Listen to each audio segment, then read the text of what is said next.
Bakit nakabukas ang libingan ng aking guro? Nasaan ang kanyang katawan? Bakit nila kinuha ang katawan ng aking Panginoon?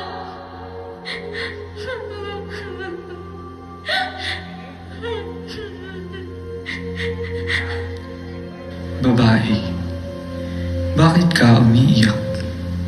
Sino ang iyong tinatangisan? Ginoo, tulungan mo ako. Nawawala ang katawan ng aking Panginoon.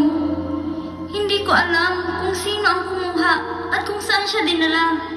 Babae, nakalimutan mo na ba ang aking tinuran habang ako ay nangangaral sa mga tao? Gigibain ko ang templo at sa loob ng 3 araw, ito ay aking muling itatayo. Naganap na ang kapangyarihan ng aking Ama. Jesus? Aking Panginoon?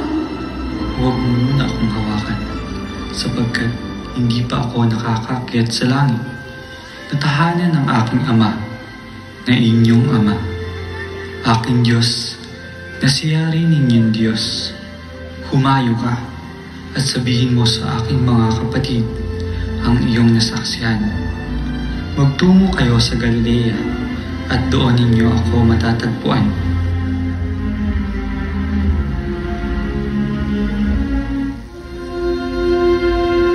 Saan ka ba nanggaling? Kanina ka pa namin hinahanap. Hindi ako makatulog kaya't maaga akong nagtungo sa libingan ni Jesus upang dalan siya ng bulaklak at pabango. Subalit, wala ang kanyang walang buhay na katawan sa kanyang himlayan. Imposible ang sinasabi mo, Magdalena. Tayong lahat ay naroroon na siya ay ilibing.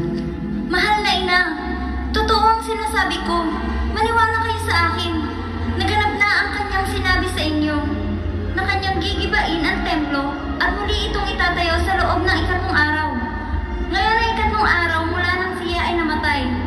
Nagbalik na ang anak ng Diyos. Nabuhay ang ating Panginoon. Tara na at atin itong ipagdiwang. Hindi ako maniniwala na buhay ng aking guro hanggat di ko nakikita ang kanyang katawan. Hanggat hindi ko naipapasok sa kanyang tadyang ang mga daliring ito na naging dahilan ng kanyang kamatayan. O Diyos ko, bakit nangyayari ang mga bagay na ito? Ang puso ko ay nagagalak sa aking mga narinig. Subalit, ito ay hindi maabot ng aking pangunawa. Sapagkat gayon na lamang ang pag-ibig ng Diyos sa sangkatauhan, kaya't ipinagkaloob niya ang kanyang bugtong na anak upang sino mang sumampalataya sa kanya ay hindi mapahamak, kundi magkaroon ng buhay na walang hanggan. Halina kayo sa Galilea at doon natin makikita ang ating Panginoon.